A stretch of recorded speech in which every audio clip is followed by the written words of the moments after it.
Dracula, Chapter 6. Mina Murray's Journal. Lucy met me at the station, looking sweeter and lovelier than ever, and we drove up to the house at the Crescent, in which they have rooms. This is a lovely place. The little river, the Esk, runs through a deep valley, which broadens out as it comes near the harbour. A great viaduct runs across, with high piers, through which the view seems somehow further away than it really is. The valley is beautifully green, and it is so steep that when you are on the high land on either side, you look right across it, unless you are near enough to see down. The houses of the old town, the side away from us, are all red-roofed, and seem piled up one over the other anyhow, like the pictures we see of Nuremberg. Right over the town is the ruin of Whitby Abbey, which was sacked by the Danes, and which is the seen part of Merrimon, where the girl was built up in the wall. It is a most noble ruin, of immense size, and full of beautiful and romantic bits. There is a legend that a white lady is seen in one of the windows. Between it and the town there is another church, the parish one, round, which is a big graveyard, all full of tombstones. This is to my mind the nicest spot in Whitby, for it lies right over the town, and has a full view of the harbour and all up the bay to where the headland called Kettleness stretches out into the sea. It descends so steeply over the harbour that part of the bank has fallen away, and some of the graves have been destroyed. In one place part of the stonework of the graves stretches out over the sandy pathway far below. There are walks, with seats beside them, through the churchyard, and people go and sit there all day, long looking at the beautiful view and enjoying the breeze. I shall come and sit here very often myself, and work. Indeed, I am writing now, with my book on my knee, and listening to the talk of 3 old men who are sitting beside me. They seem to do nothing all day but sit up here and talk. The harbour lies below me, with, on the far side, one long grain of it, in the middle of which is a lighthouse. A heavy sea-wall runs along, crookedly, intensively, and in its end, too, has a lighthouse. Between the 2 piers there is a narrow opening into the harbour, which then suddenly widens. It is nice at high tide, but when the tide is out it shoals away to nothing, and there is merely the stream of the Esk running between the banks of sand, with rocks here and there. Outside the harbour on this side there rises for about half a mile a great reef, the sharp edge of which runs straight out from behind the south lighthouse. At the end of it is a buoy with a bell, which swings in bad weather and sends in a mournful sound on the wind. They have a legend here that when a ship is lost, bells are all heard out at sea. I must ask the old man about this. He is definitely coming this way. He's a funny old man, for he must be awfully old, for his face is all gnarled and twisted like the bark of a tree. He tells me that he's nearly 100, and that he was a sailor in the Greenland fishing fleet when Waterloo was fought. He is, I am afraid, a very sceptical person, for when I asked him about the bells at sea and the White Lady at the Abbey, he said very brusquely, "I wouldn't fash myself about them, miss. Them things be all wore out. Mind, I don't say that they never was, but I do say that was in my time. They be all very well for comers and trippers and the like, but not for a nice young lady like you. Them feet folks from York and Leeds that be always eating curd herrings and drinking tea and looking out to buy cheap git would cree you right. I wonder myself who'd be bothering telling lies to them. Even the newspapers is all full of food talk." I thought he would be a good person to learn interesting things from, so I asked him if he would mind telling me something about the whale fishing in the old days. He was just setting himself to begin when the clock struck 6, whereupon he laboured to get up and said, "I must gang again words. Home now, miss. Me granddaughter doesn't like to be kept waiting when the tea ready, for it takes me time to cramble about the greys, for there be any of 'em, and miss, I like the belly timber saily by the clock." He hobbled away, and I could see him hurrying as well as he could down the steps. The steps were a great feature of the place. They lead from the town up to the church, and there are hundreds of them. I do not know how many, and they wind up in a delicate curve. The slope is so gentle that horse could easily walk up and down them. I think they must originally have had something to do with the Abbey. Ah, I shall go home too. Lucy went out visiting with her mother, and as they were only duty calls, I did not go. They will be home by this. 1st of August. I came up here an hour ago with Lucy, and we had a most interesting talk with my old friend, and the two others who always come and join him. He is evidently the Sir Oracle of them, and I should think must have been in his time a most dictatorial person. He will not admit anything, and downfaces everybody. If he can't out-argue them, he bullies them, and then takes their silence for agreement with his own views. Lucy was looking sweetly prettily in her white lawn frock. She has got a beautiful colour since she has been here. I noticed that the old men did not lose any time in coming up and sitting near her when we sat down. She's so sweet with the old people. I think they all fell in love with her on the spot. Even my old man succumbed and did not contradict her, but gave me double share instead. I got him on the subject of the legends, and he went off at once into a sort of sermon, and I must try to remember it and put it down. Oh, it all be fool talk. Lock, stock, and barrel. That's what it be, and naught else. These bannons and waftons and boogos and bargeists and bogles and all in it and them is only fit to set barns and dizzy women a buildering. They be naught but airblibs. They and grims and signs and warnings be all invented by parsons and Ilsenbuch bodies and railway totters to scare and schooner haffens and to get folks to do something that they don't other inclined to. It makes me ireful to think of them. Why, it's them that, not content with printing lies on paper and preaching them out of the pulpits, does want to be cutting them on the tombstones. Look here, all round you in that art you will, all them steens, holding up their heads as well as they can out of the pride as it can't, simply tumbling down with the weight of the lies wrote on them. Here lies the body, or sacred to the memory, wrote on all of them, and yet nigh half of them there be no bodies at all, and the memories of them ben't cared a pinch of snuff about, much less sacred.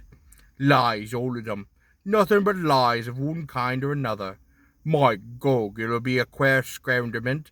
At the day of judgment, when they come tumbling up here in their death stalks, all drooped together and trying to drag their tombstones with them, to prove how good they was. Some of them trembling and dithering, and their hands that dozened and slippery, from lying in the sea that they can't even get their grip of them. I could see from the old fellow's self-satisfied air, and the way in which he looked around for the approval of his cronies, that he was showing off, so I put in a word to keep him going. Oh, Mr. Swales, you can't be serious. Surely these tombstones are not all wrong. Yabblins. They may be poorish few not wrong, savin' where they make out the people too good. For there be folk that do think the Bombo be like the sea, if only it be their own. The whole thing by only lies. Now look you here. You come here a stranger, and you see this kirk gather. I nodded, for I thought it better to assent, though I did not quite understand his dialect. I knew it had something to do with the church. And he went on. And you constant all these stains be a bone folk that be happy here, snood and snog. I assented again. Then that be just where the lie comes in. Why, there be scores of these lay-a-beds that be tombed as old Dunn's back-a-box on Friday night. He nudged one of his companies, and they all laughed. And my gog, how could they be otherwise? Look at that one. The aftest about the Bearbank. Read it. I went over and read. Edward Spensla, Master Mariner, murdered by pirates off the coast of Andes, April 1854. When I came back, Mr. Swales went on. Who brought him home, I wonder, to hap him here? Murdered off the coast of Andres, and you constated his body lay under? Why, I can name you a dozen whose bones lie in the Greenland seas above. He pointed northwards, or where the currents may have drifted them. There be the steens around you. You can with your young eyes read the small print of the lies from here. This Braithwaite Lowry, I knew his father, lost in the Liverly off Greenland in 20, or Andrew Woodhouse, drowned in the same sea in 1777. John Paxton drowned off Cape Farewell a year later. Old John Rawlings, grandfather, sailed with me, drowned in the Gulf of Finland in 50. Do you think that all these men will have to make a rush to Whitby when the trumpet sounds? I have me antherans about it. I tell you that when they got here, they'd be jumbling and jostling one another. That way it'd be like a fight up on the ice in the old days, when we beat at one another from daylight to dark, and then trying to try up our cuts by the light of the aurora borealis. This was evidently local pleasantry, for the old man cackled over it, and his cronies joined in their gusto. But, I said, surely you're not quite correct, for you start on the assumption all the poor people, or their spirits, will have to take the tombstones with them on the Day of Judgment. Do you think that would be really necessary? Well, what else be the tombstones for? Answer me that, miss. To please their relatives, I suppose. To please their relatives, you suppose? This he said with intense scorn. How will it pleasure their relatives to know what lies is writ over them, and that everybody in the place knows that they be lies? He pointed to a stone at our feet, which had been laid down as a slab, on which the seat was rested, close to the edge of the cliff. Read the lines on that through stain, he said. The letters were upside down to me, where I sat, but Lucy was more opposite to them, so she leant over and read, Sacred to the memory of George Cannon, who died in the hope of glorious resurrection on July 29th, 1873, falling from the rocks of Kettleness. This tomb is erected by his sorrowing mother to her dearly beloved son. He was the only son of his mother, and she a widow. Oh, really, Mr. Sayers, I don't see anything very funny at that. She spoke her comment very gravely and somewhat severely. You don't see aught funny? But that's because you don't go on. The sorrowing mother was a hellcat that hated him because he was awkward. A regular lamenter he was, and he hated her so that he committed suicide in order that she mightn't get an insurance she put on his life. He blew nigh the top of his head off with an old musket that they had for scaring crows with. 'Twarn't for crows then, for it brought the clegs and the drops to him. That's the way he fell off the rocks. And as to hopes of a glorious resurrection, I often heard him say myself that he hoped he'd go to hell, for his mother was so pious she ought to sure be going to heaven, and he didn't want to addle where she was. Now isn't that a stent at any rate? He hammered it with his stick as he spoke. A pack of lies. And won't it make Gabriel kickle when Gordy comes panning up the keys, with the tombstone balanced on his hump, and asks to be took as evidence? I didn't know what to say, but Lucy turned the conversation as she said, rising up, Oh, why did you tell us of this? 'Tis my favourite seat, and I cannot leave it, and now I must go on sitting over the grave of a suicide. Oh, that won't harm you, my pretty, and it make poor Gordy gladsome to have so trim a lass sit on his lap. That won't hurt ye. Why, I sat there and all for nigh 20 years past, and it hasn't done me no harm. Don't you fuss about them as lies under ye, or what does lie there either. It'll be time for you to be getting scarf when you see the tombstone all run away with, and the place as bare as a stubble field. Oh, there's the clock. I must be going. My service to you, ladies. And off he hobbled. Lucy and I then sat a while, and it was all so beautiful before us that we took our hands as we sat, and she told them all over again about Arthur and their coming marriage. That made me just a little heartsick, for I haven't yet heard from Jonathan for a whole month. Later the same day. I came up here alone, for I am quite sad. There is no letter for me. I hope there cannot be anything the matter with Jonathan. The clock has just struck 9. I see the lights scattered all over the town, sometimes in rows where the streets are, and sometimes singly. They range straight up the Esk and die away in the curve of the valley. To my left the view is cut off by a black line of roof of the old houses next to the abbey. The sheep and lambs are bleating in the fields away behind me, and there is a clatter of a donkey's hoof up the paved road below. The band on the pier is playing a harsh waltz, and in good time, and further along the quay, there is a Salvation Army meeting in some back street. Neither of the bands hears the other, but up here I hear and I see them both. I wonder where Jonathan is, and if he is thinking of me. Oh, I do wish he were here. Dr. Seward's Diary. The case of 5th of June. The case of Renville grows more interesting the more I get to understand the man. He was certain qualities very largely developed. Selfishness, secrecy, and purpose. I wish I could get at what is the object of the latter. He seems to have some settled scheme of his own, but what it is I do not yet know. His redeeming quality is a love of animals, though. Indeed, he has such a curious turns in it that I sometimes imagine he is only abnormally cruel. His pets are of old sorts. Just now his hobby is catching flies.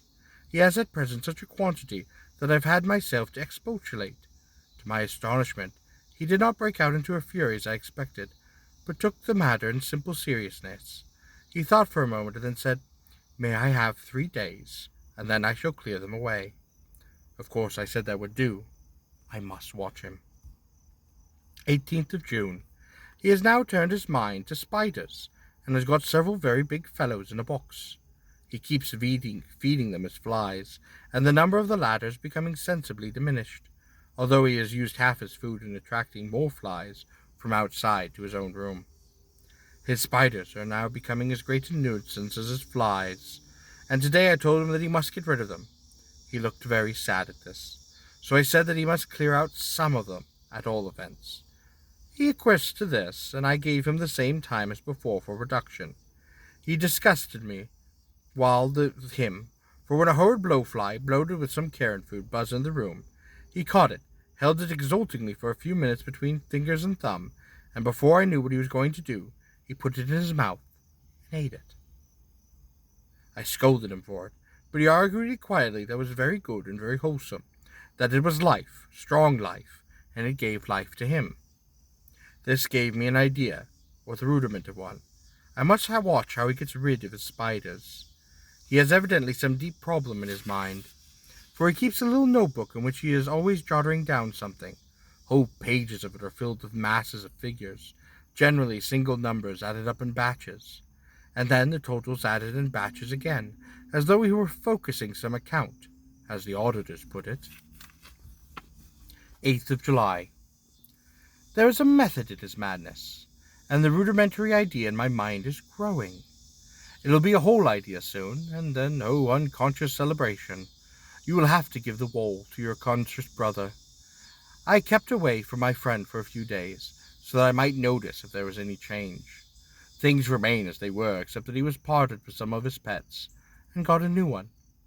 How he has managed to get a sparrow, and has already partially tamed it.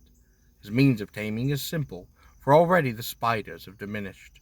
Those that do remain, however, are well fed, for he still brings in the flies by tempting them with his food. 19th of July. We are progressing. My friend has a now whole colony of sparrows, and his flies and spiders are all almost obliterated. When I came in, he ran to me and said he wanted to ask me a favor, a very, very great favor, and as he spoke, he fawned on me like a dog. I asked him what it was, and he said, with a sort of rapture in his voice and a bearing, "A kitten, a nice little sleek, playful kitten that I can play with, and teach, and feed, and feed, and feed." I was not unprepared for this request, for I had noticed how his pets went on increasing in size and vivacity. But I did not care for this pretty family of tame sparrows should be wiped out in the same manner as the flies and the spiders, so I said I would see about it. And I asked him if he would not rather have a cat than a kitten. His eagerness betrayed him as he answered, "Oh, yes, I would much like a cat. I only asked for a kitten lest you should refuse me a cat. No one would refuse me a kitten, would they?" I shook my head, and said that at present I feared it would not be possible, but that I would definitely see about it. His face fell, and I could see a warning of danger in it, for there was a sudden, fierce, sidelong look which meant the killing. This man is an undeveloped, homicidal maniac. I shall test him with his present craving, and see how it will work out. Then I shall know more. Same day, 10 p.m. I have visited him again, and found him sitting in a corner brooding. When I came in, he threw himself on his knees before me, and implored me to let him have a cat, that his salvation depended upon it. I was firm, however, and told him that he could not have it, whereupon he went without a word, sat down, and gnawed upon his fingers. In the corner where I found him, I shall see him in the morning early. 20th of July. Visited Renfield very early, before the attendant went his rounds. I found him up and humming a tune. He was spreading out his sugar, which he had saved, in the window, and was manifestly beginning his fly-catching again, and beginning it cheerfully and with good grace. I looked around for his birds, and not seeing him, I asked him where they were. He replied, without turning around, that they had flown away. There were a few feathers about the room, and on his pillow a few drops of blood. I said nothing, but went and told the keeper to report to me if there were anything odd about him during that day. 11 a.m. The attendant has just been to me and said that Renfield has been very sick, and has been disgorging a lot of feathers. My belief is, doctor, he said, that he has eaten the birds, and that he has just took them and ate them raw. 11 p.m. I gave Renfield a strong opiate tonight, enough to make even him sleep, and took away his pocketbook to look at it.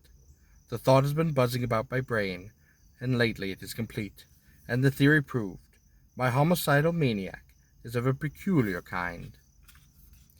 I shall have to invent a new classification for him, and call him a zoophagous or life-eating maniac.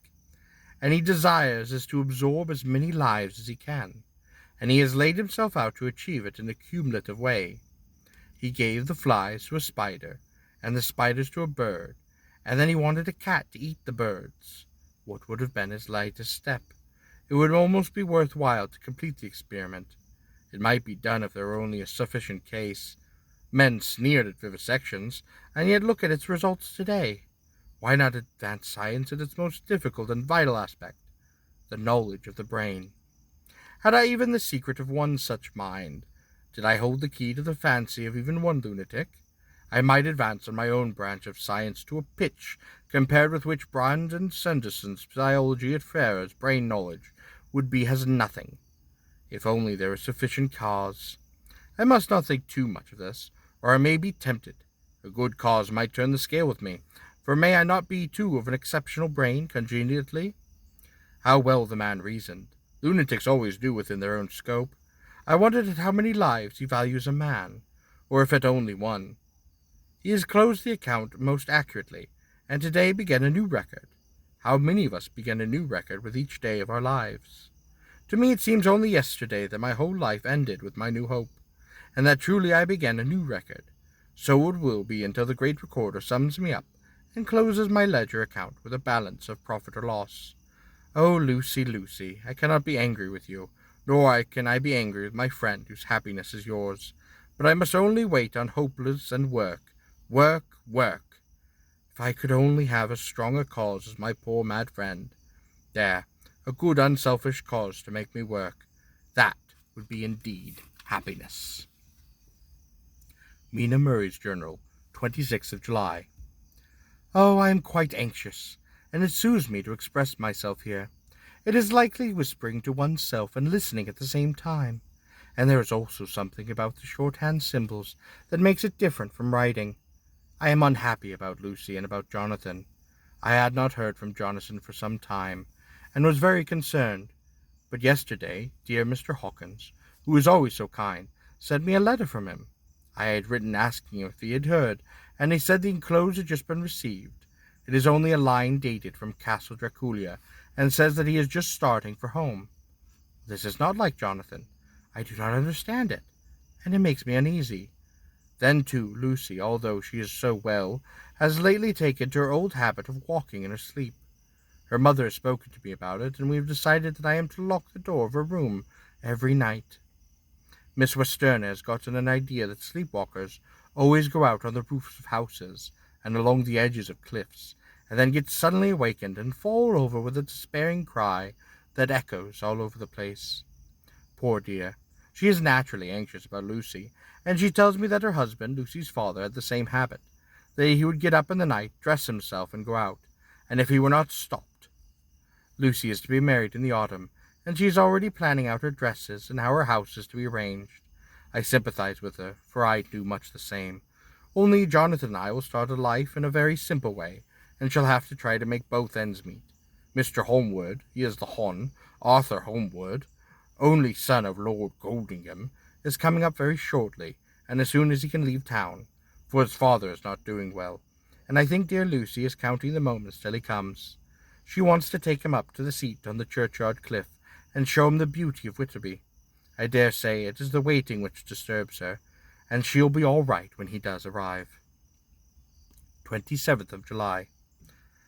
No new news from Jonathan. I am getting quite uneasy about him. though why I should, I do not know. I do wish that he would write, if only a single line. Lucy walks more than ever, and each night I am awakened by her moving around the room. Fortunately, the weather is so hot that she cannot get cold, but still the anxiety of perpetually being awakened is beginning to tell on me, and I am getting quite nervous and wakeful myself. Oh, thank God, Lucy's health keeps up. Mr. Homewood has been suddenly called to ring to see his father, who has been taken seriously ill, and Lucy frets at the postponement of seeing him, but it does not touch her looks. She is a trifle stouter, and her cheeks are a lovely rose pink. She's lost that anemic look which she had, and I pray it all lasts. The 3rd of August.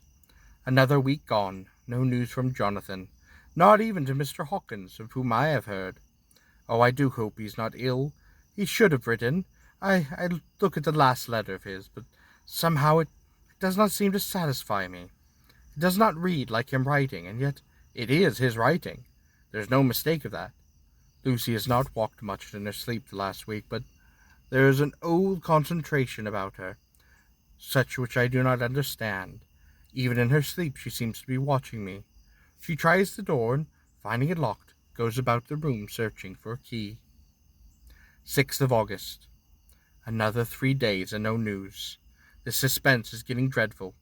If I only knew where to write to, or where to go to, I should feel easier. But no one has heard a word of Jonathan since the last letter.